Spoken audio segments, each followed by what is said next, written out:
You are listening to Lighthearted, the official podcast of the United States Lighthouse Society.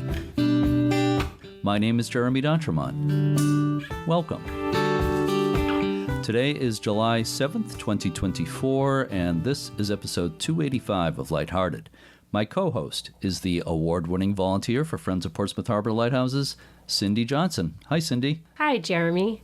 In a few minutes, we will hear an interview I recorded when I was down in Maryland recently about Concord Point Lighthouse. So how have you been faring in the heat lately, Cindy? We've had some really hot and humid days. We have. Luckily, a good friend helped put in my bedroom air conditioner a couple of weeks ago, right when this that first heat wave started. So I'm pretty comfortable, actually. Thank you. How about you? Pretty good. Yeah, those couple of days there were it was like close to 100 and humid. It was, but we have a couple of like room air conditioners and we're doing okay. So I was thinking that I should update our listeners on what's happening with our local lighthouse here on the New Hampshire seacoast, Portsmouth Harbor Light. In previous episodes, we've talked about the damage there in recent storms, going back to late 2022 when the footbridge that led out to it was washed away. This past January, the base of the tower was severely damaged by a storm, actually really two storms, but especially the second one with an astronomically high tide. The lighthouse is being undermined. Almost half the base is crumbled, basically. So it's in severe danger. So because of that, our local group, the Friends of Portsmouth Harbor Lighthouses, which is a chapter of the American Lighthouse Foundation, we're going to have to get the job done. We're going to have to get the repairs done ourselves. So we just met with a marine engineer last week. We're planning to get it stabilized before the fall. A complete restoration is not going to happen that soon, but we'll get it stabilized to withstand the winter storms, and we're planning to have it completely restored next year. The little brick oil house near the lighthouse was also badly damaged, and we're having it stabilized. But if we want to preserve it long term, we'll need to have it moved. I sure hope we can save that as well. Yeah, I'm hoping we can get it moved maybe even before this year is over. I'm not going to promise anything, but that's being discussed. So good. Because I don't know if that could take another year on the beach where it is with the winter storms we get. The increasingly bad winter storms we're getting. You know, things really are changing, and lighthouse preservation is getting harder all the time. For some lighthouses more than others. I've been involved for 23 years at Portsmouth Harbor Light. The worst floods I've seen at the Coast Guard station there, by far the worst floods I've seen have been in the last 3 years. Again, the 4 worst floods I've seen have been in the last 3 years. You know, nobody I've talked to remembers anything like it going back at least to the 1950s. So all we can do is just keep working to preserve lighthouses as well as we can for as long as we can. But as I said, some of them are definitely very vulnerable. We'll update our listeners when we get more information about Portsmouth Harbor Light. For now, let's get to today's interview. Before we start, I'll mention that they pronounce the name of the lighthouse down there in Maryland, Concord Point. Not Concord. Here in New Hampshire where we live, the capital is Concord, and the town of Massachusetts that's famous for the start of the American Revolution is also pronounced Concord. But down there they say Concord. So please help me introduce the interview, Cindy. Sure, Jeremy.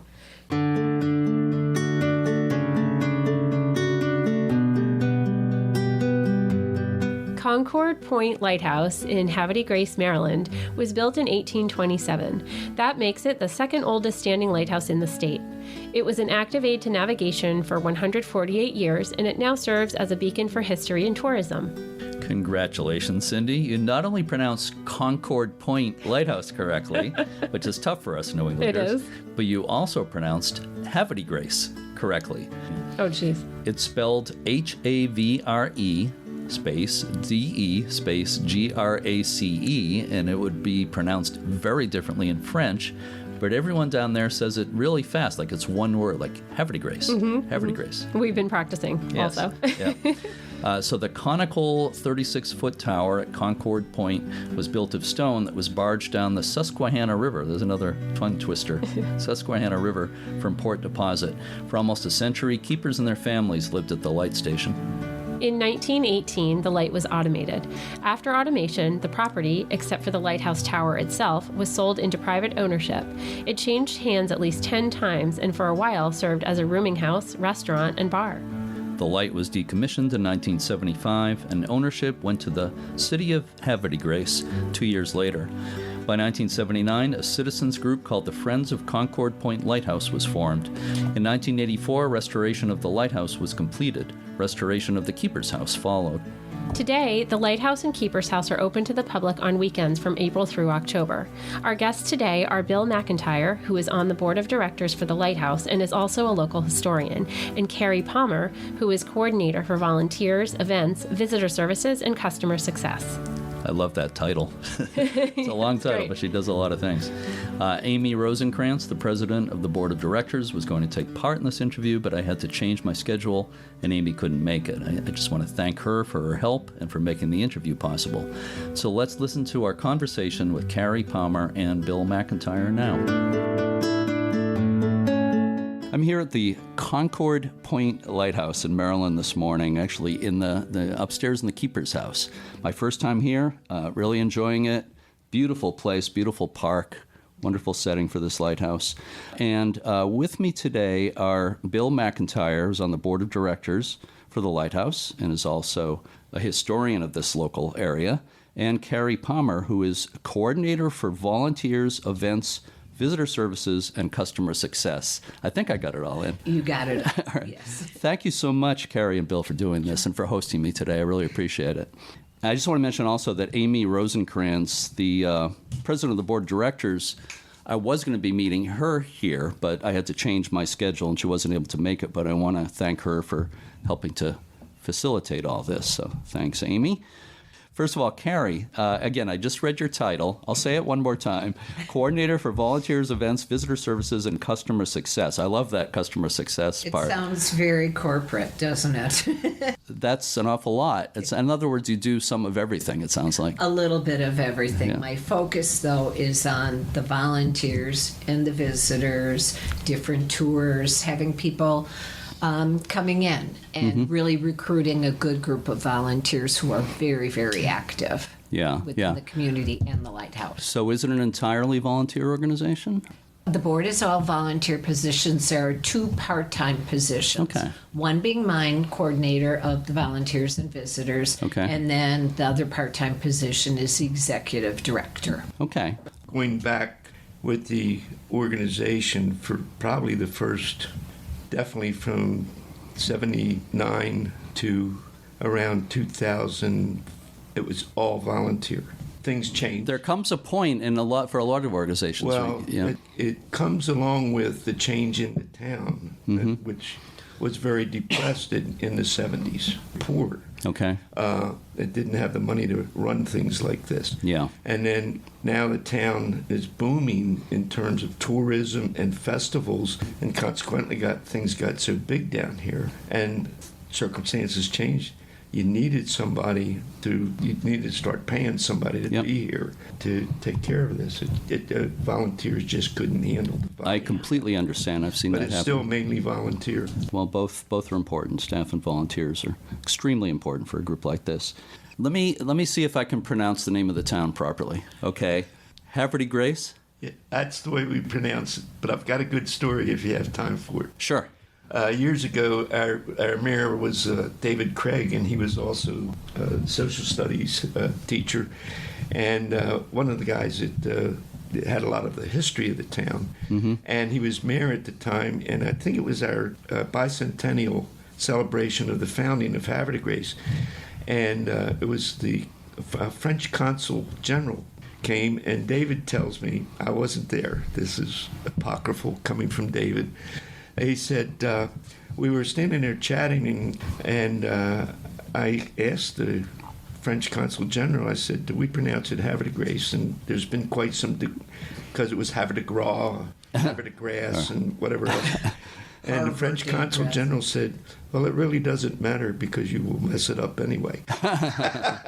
Yeah. I'm sure you heard. I'm obviously with my last name.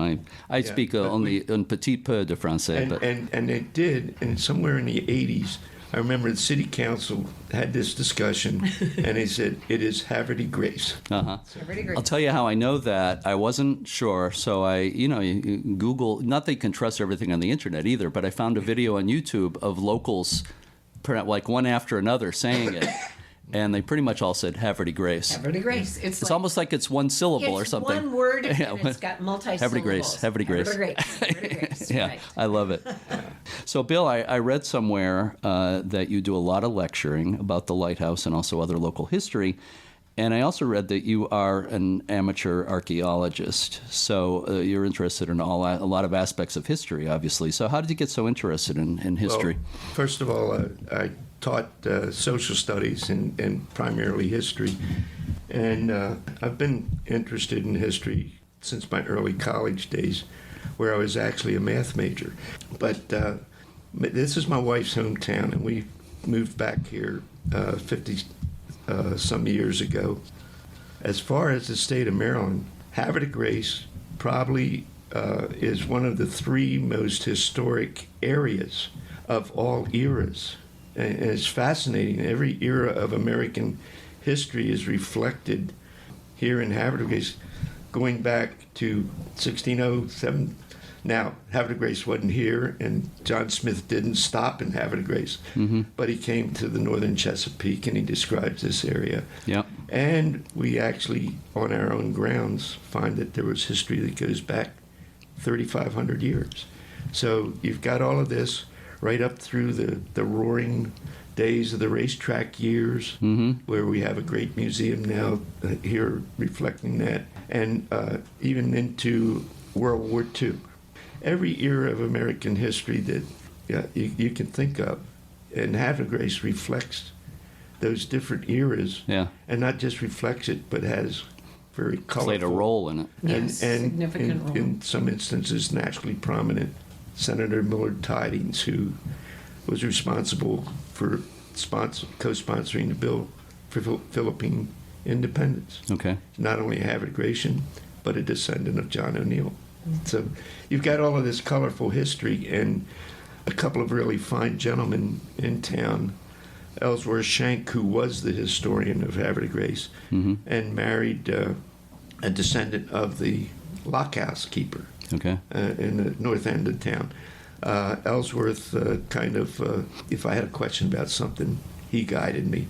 Either he gave me the answer or he got me in the right direction. So it's fascinating because it's real people, everyday stuff. Well, that's the best history. Warts and all. And sometimes I think of lighthouses as being kind of a door or a window into broader history, and it sounds like studying this town is the same kind of thing. Exactly. Well, and the lighthouse. Yeah, and the lighthouse, is part of that.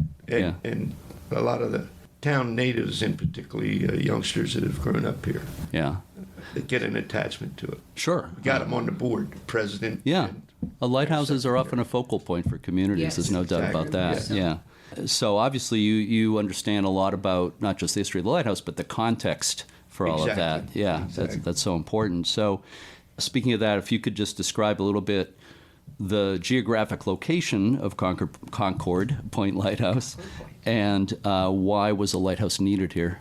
First of all, we're at the mouth of the Susquehannah River, which drains central Pennsylvania. And we are also not far from the Elk River, where the Chesapeake and Delaware Canal.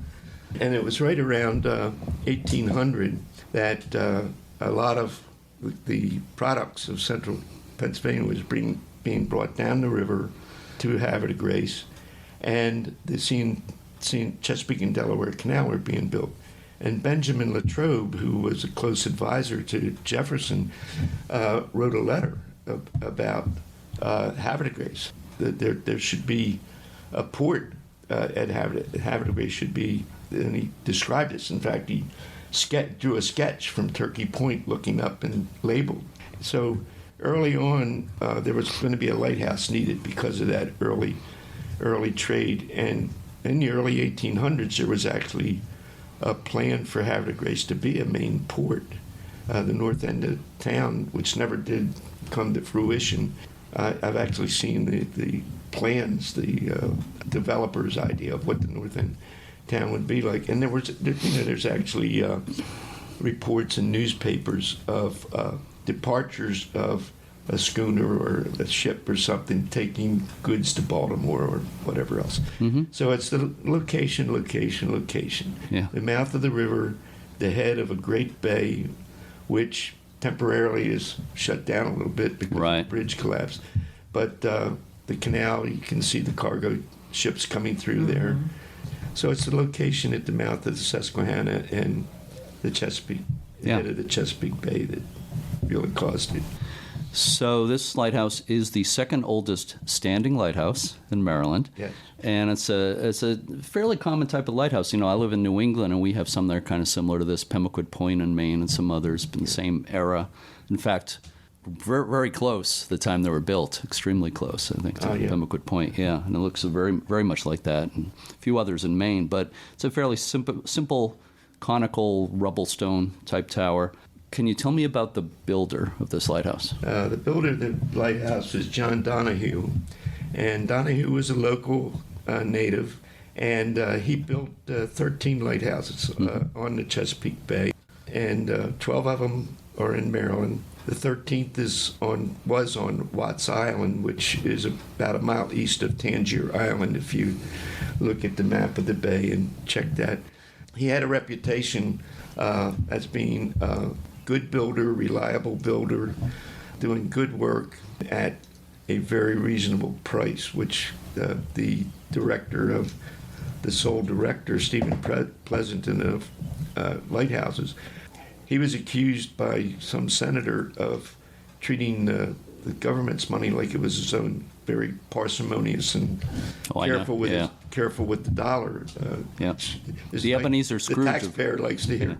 But at any rate, Donahue built these 13 lighthouses between 1825, I believe, down here at Pools Island, which is the first lighthouse. It is the standing lighthouse, the oldest. This is the second oldest here at Concord Point. But the last lighthouse he built is about 2 miles down on what we call Battery Island, and he built that in 1853. So he had a good reputation. And if you go in Maryland, if you visit a lighthouse and it's built on ground, not out on the water, it was built by John Donahue. Yeah, I've seen a few of them on this trip. And that obviously speaks very highly of him.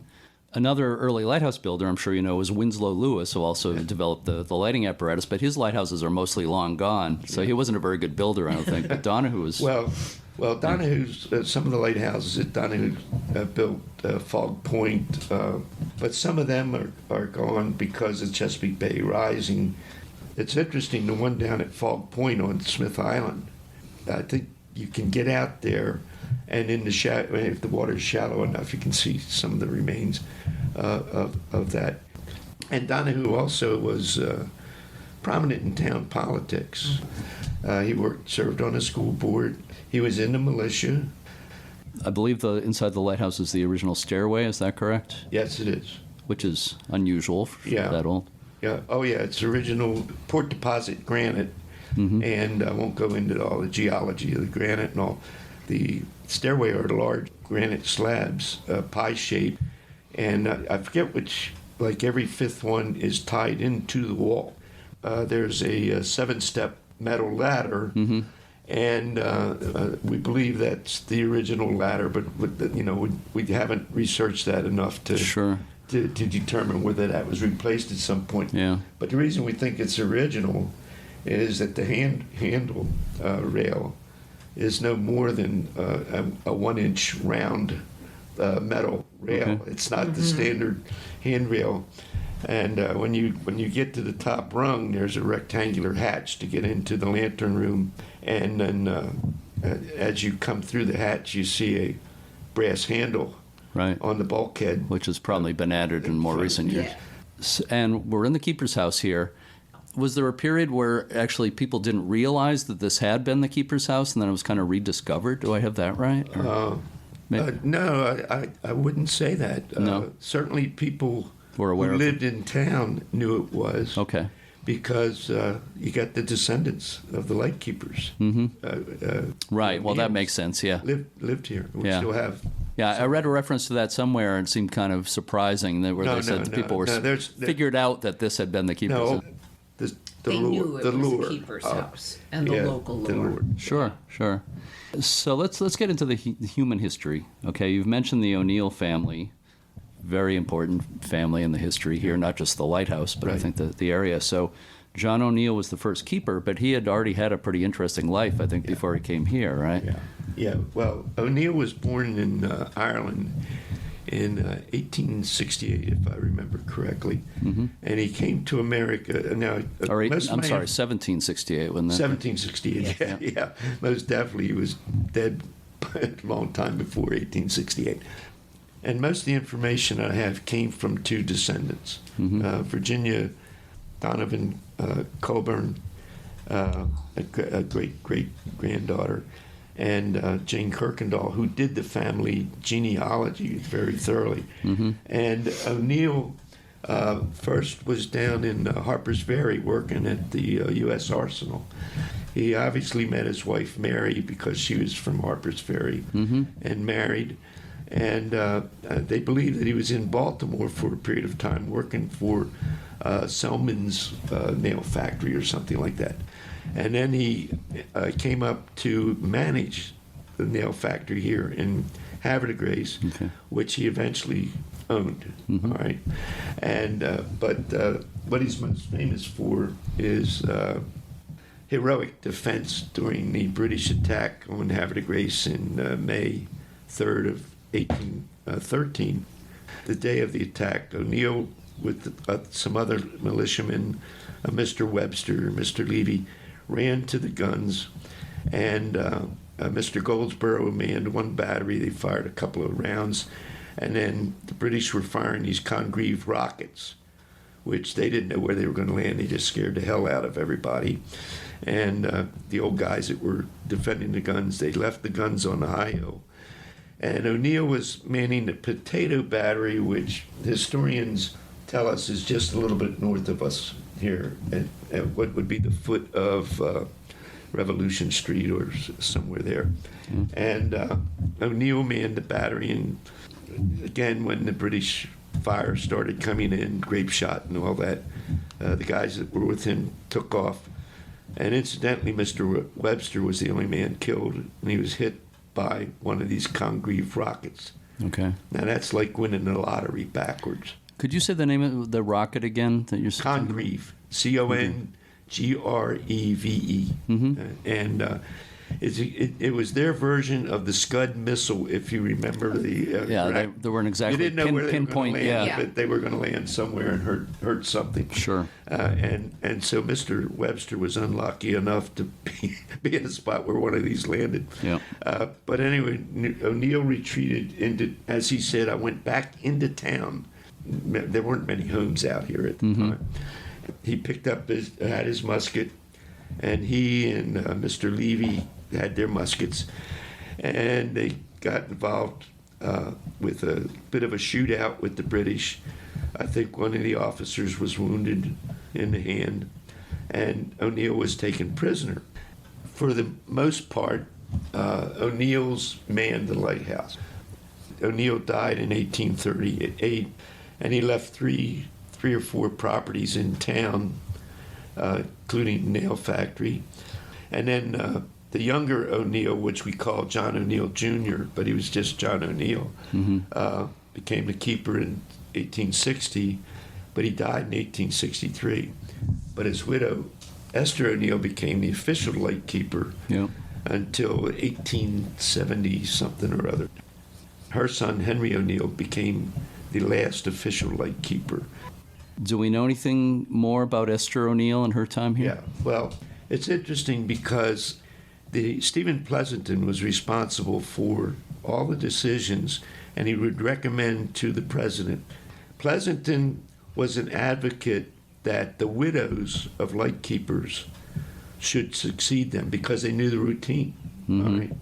And John Quincy Adams was one. Quincy Adams, it might have been Quincy Adams. I'm not sure which president, but the president wasn't. But he acceded to Pleasanton's wisdom on this case. So Esther O'Neill and other widows became lightkeepers. But Esther O'Neill was officially paid as a lightkeeper from 1863 up into 1875 or something. When Jane Jackstite, one of the founders here, did a lot of really good initial historic search, she listed the son-in-law as the lightkeeper. And she did that based on the census report. The son-in-law was living here at the time, and no doubt he did some of this. Sure. No question in my mind. But the census keeper in the 1880s, if he looked, the man of the house was the guy that did the job. Yeah. But if you look at the official records in the archives, Yeah. Esther O'Neill was paid as she was in her 70s. So I think her son-in-law was actually going up there at night, changing the oil and all that. Yeah.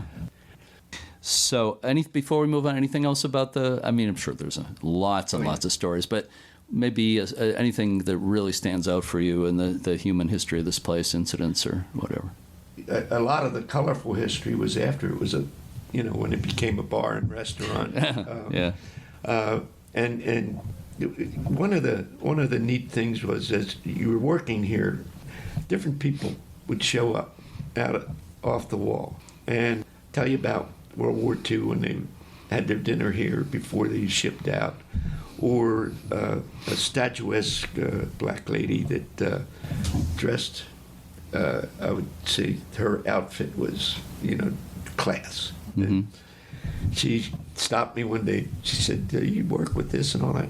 And I said, "Yeah." She said, "Boy, back in the 50s, my brother and I made that joint rock." And she sang. Oh, wow. She was senior in high school. Well, her mother lived up the street there, and I helped her out during the hurricane that we had a flood here.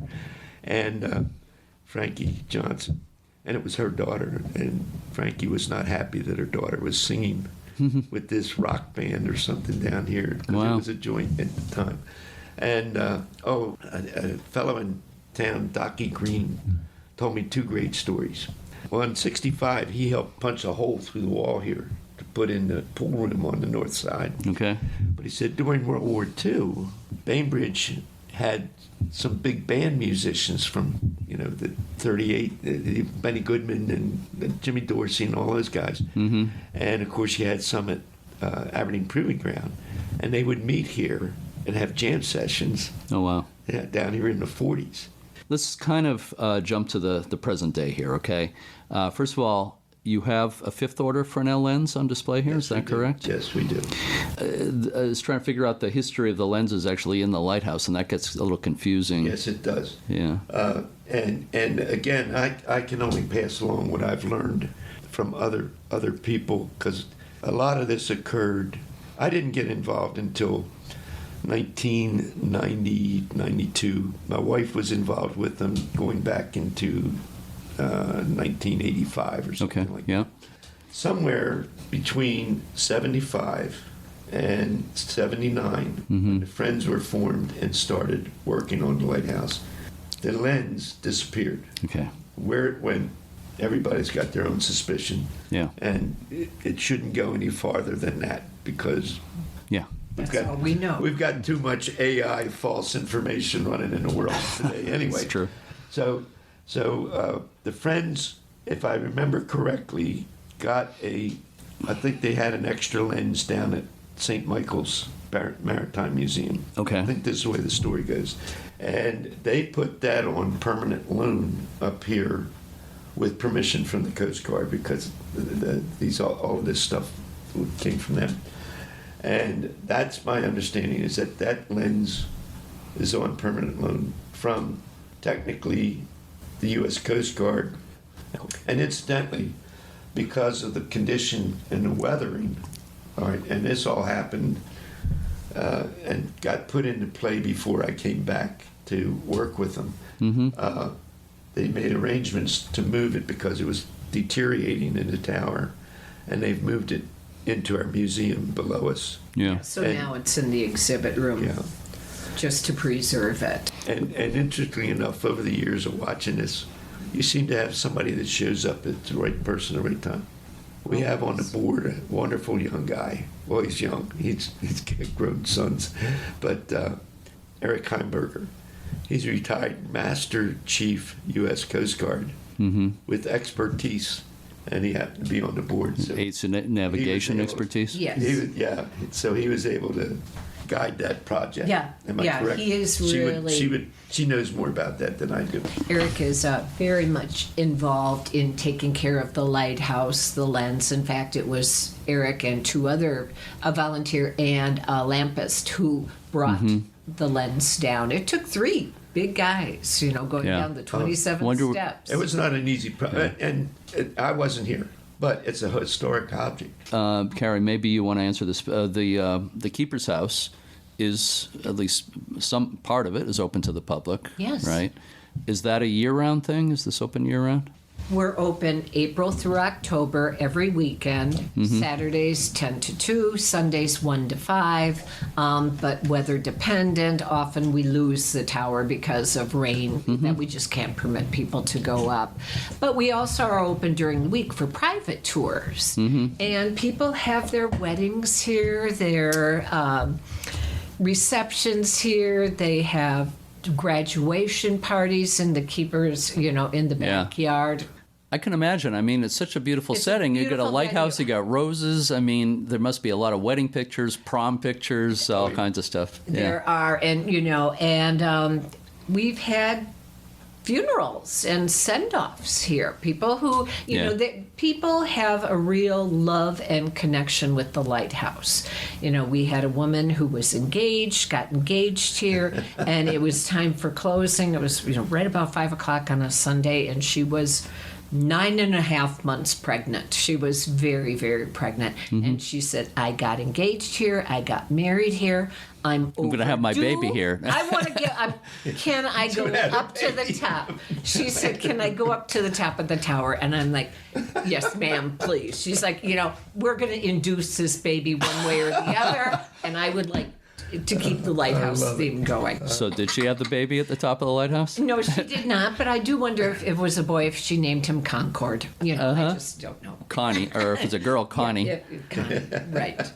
Oh, that's great. You're right. I've seen it in plenty of places. Lighthouses are often a center of the community in so many ways.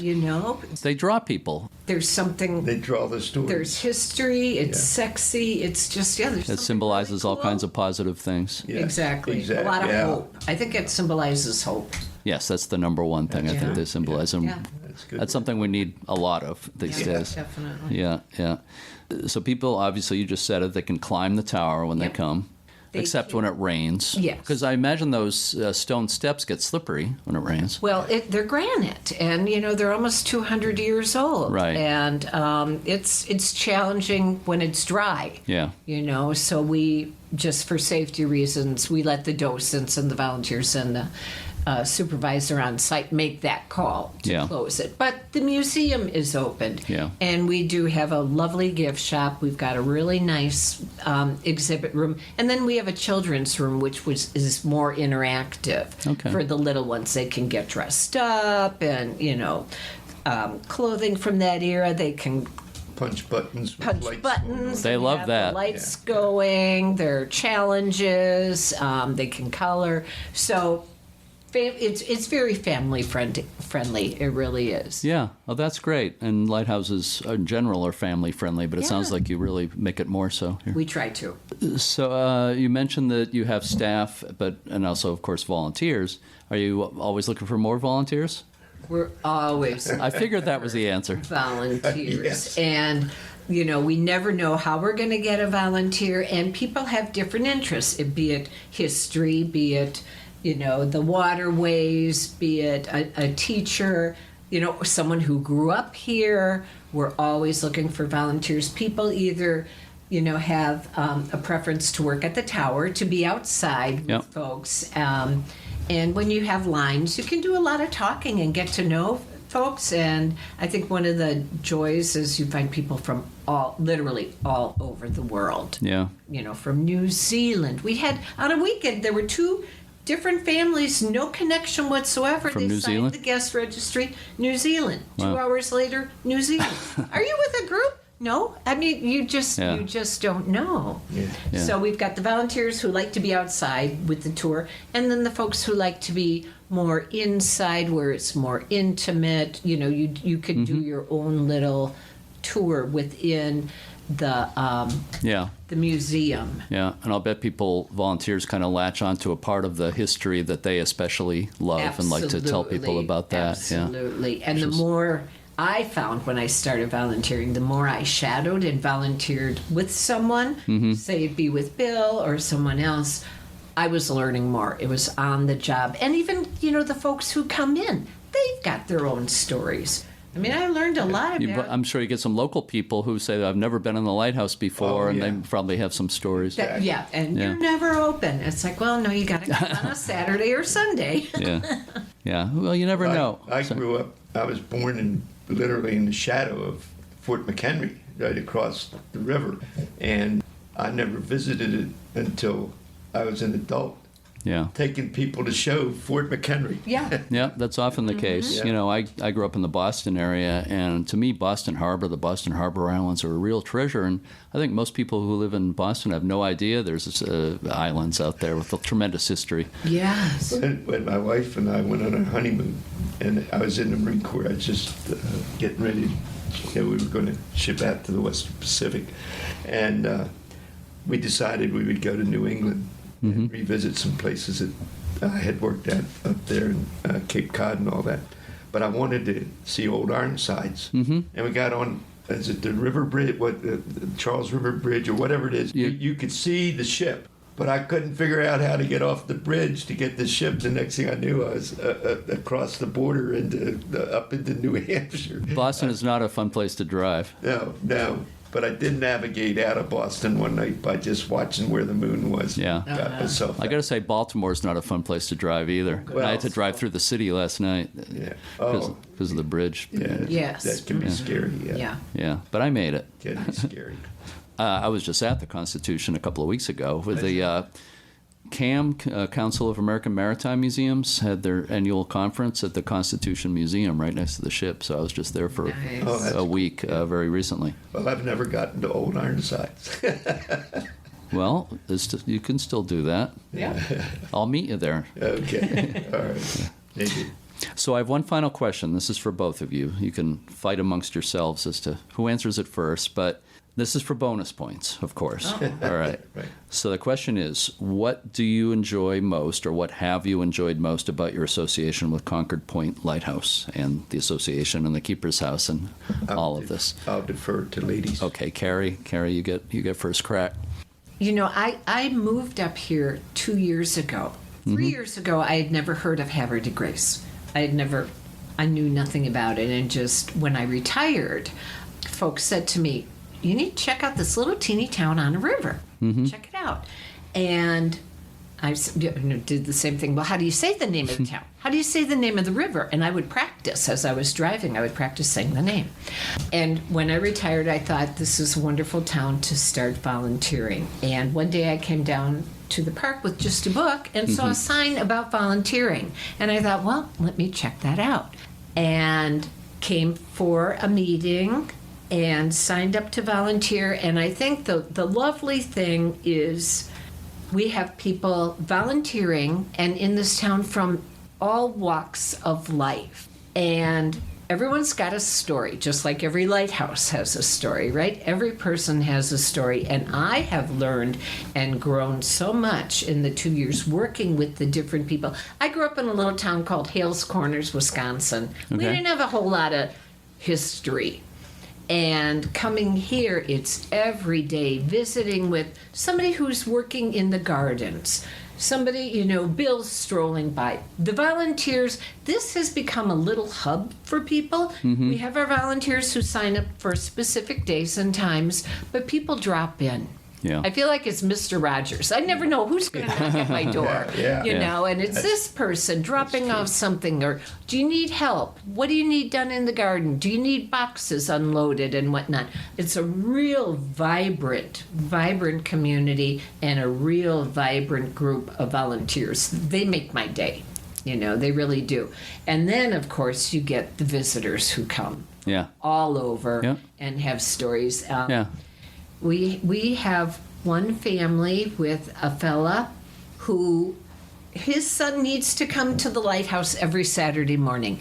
And every Saturday morning, that's how they start the day. The dad and the son come, wait in line, climb up the lighthouse. You good to go? Okay, they can go on with their weekend.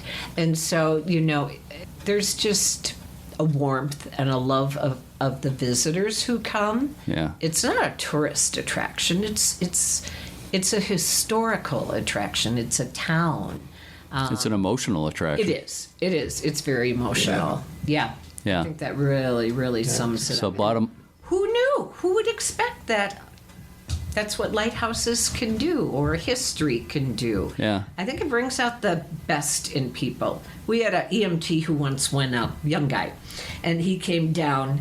He had never climbed the tower before, and it's not a big lighthouse, right? It's a little guy. Medium size, I would say. speaking, Yeah. The guy came down, jumped off the steps, and said, "Best day ever." You know? Oh, I and love the it. people in the line cheered. You know, people clap for each other. It's really, really, really special. Yeah. So bottom line, it's about the people. It is. Yeah. Beautiful. As it should be. Yep. It's about Beautifully said. Okay, Bill, your turn. Well, you pretty much took all my thunder because, and you just said it, the bottom line is the people. You know, I got out of the Marine Corps and started teaching, and one of the things I began to learn was, you know, I'm teaching these guys, but I'm also learning because you get feedback. And I love, I do tower duty, but I always have somebody that's younger that in case somebody had a problem up there. I can climb it, but I don't think I could be able to help somebody physically. But I love, and I always ask people where they're from. And, well, like Carie, I had to tell her what was on the other side of the river. She got stuck in Havre de Grace. Sure. Oh, I'm just joking. No, But, it's but, true. you know, the other side of the river, I can point out historic things and all of this. And I love talking with the people, and then all of a sudden, I get stories back, and that's great. Yeah. And when I got involved with this, my wife came home and she said, "We got to restore that keeper's house. Does archaeology really cost?" And they recommended the historic structures report people, and we have that in our archives. When we did the original 1827 kitchen, and I finished up, and he's now passed away, my right-hand man, Jack Davis, we were able to find structural elements that we were able to replicate the floor the way it would have been built at the time. And a historic architect came in and he said, "You got it about 95% right, as near as I can tell." And we feel pretty good about that. Yeah. But I wasn't qualified by the requirements. I'm an avocational archaeologist, and I've done a lot of field work, working under other archaeologists, maritime archaeologists. At any rate, we had to get a principal investigator. And there was a retired professor, Dr. Kenneth Gordon Orr, D. Indiana Jones, professor at the University of Chicago, one of the world's leading archaeology. Excavated and did work for the government of Burma, you name it. It was basically having the Cy Young pitcher, award pitcher, coming down and supervising and mentoring me. Yeah. In our little league or 1A class high school baseball team, he's pitching for us. Right. And became a real friendship. But Dr. Orr, every now and then, I sprinkled with things he told me. And the one I shared with the tour group of teachers, they were all females. Yes, wasn't that yesterday. interesting? Yeah, I didn't see a male teacher in a group of 20. But I had to share this with them. Yeah. I said, Dr. Orr, who was 79 at the time, which I thought was old because I was only 57 or 58, 60, something like that. Yeah. Now I think he's kind of young. Sure. But he said to me, he said, "Now, you know, understand," he said, "when you start this project, that house is going to be like a beautiful woman. She's got secrets, but she wants you to know them, and she's going to make you work like hell to get them. So you meet not only the people that you work with, Yeah. and now I'm really excited because of this young board and energetic board that we have, but it's also the people that stop by. Yep. The lady that said, we rock that place.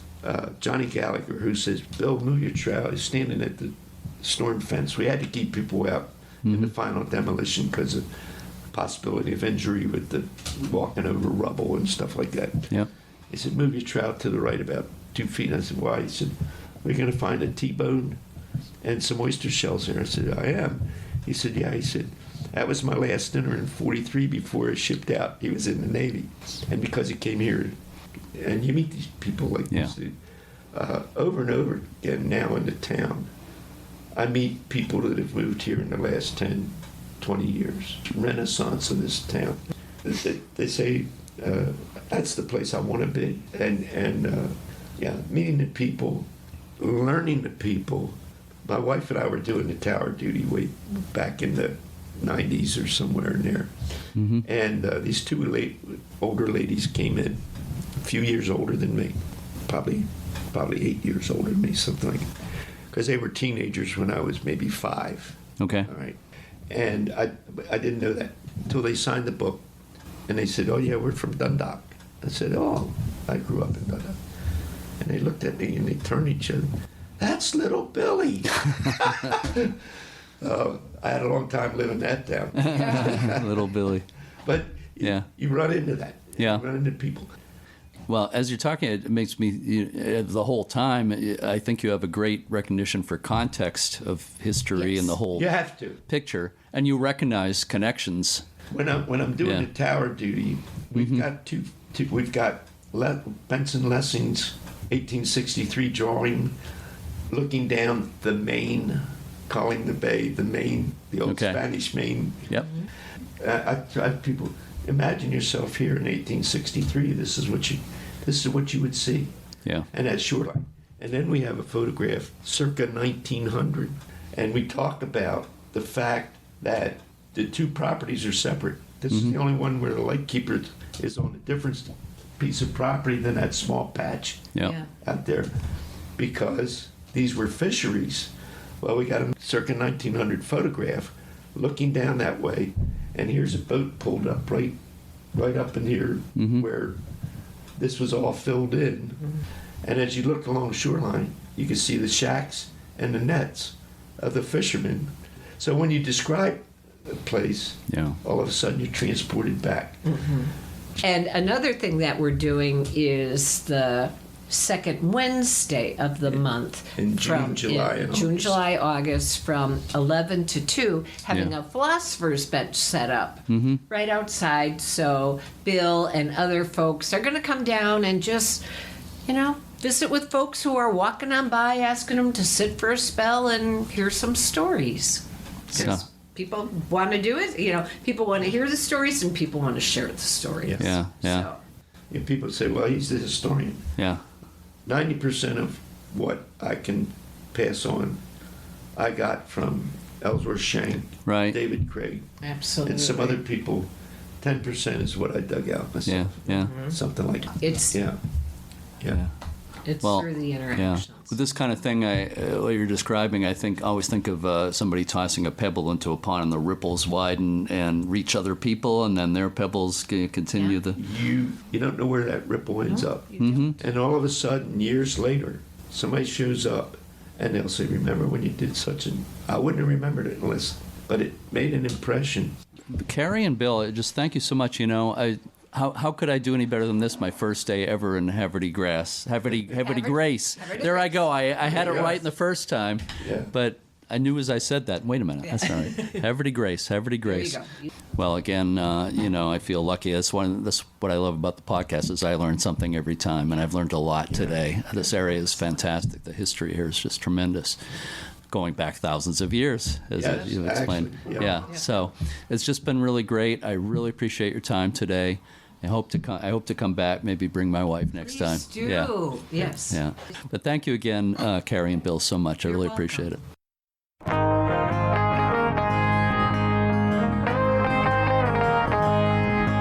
To learn more, go to concordpointlighthouse.org. The website includes an online gift shop and a 360-degree virtual reality tour of the park and lighthouse. You can also find out how to purchase a legacy pathway brick. You can memorialize a loved one or have it engraved any way you want. I had a little extra time in Havre de Grace. I enjoyed walking around there, and I had a nice lunch in a downtown restaurant. It seems like a great little city, and the people were very nice. And I want to thank Bill and Carie again for a great interview. Every community should have a historian like Bill McIntyre. He's a real treasure. Be sure to visit uslhs.org to learn about tours, preservation grants, the Passport Program, and everything the U.S. Lighthouse Society offers. If you're not already, please consider becoming a member. Membership support this podcast and all the missions of the USLHS. I think you might have a quote about summer, Cindy? I do. The author Henry James wrote, quote, "Summer afternoon. To me, those have always been the two most beautiful words in the English language," unquote. We will be back next week with a conversation about Piney Point Lighthouse, also in Maryland. For now, to all our regular listeners and our new ones, thanks so much for listening, and keep a good light.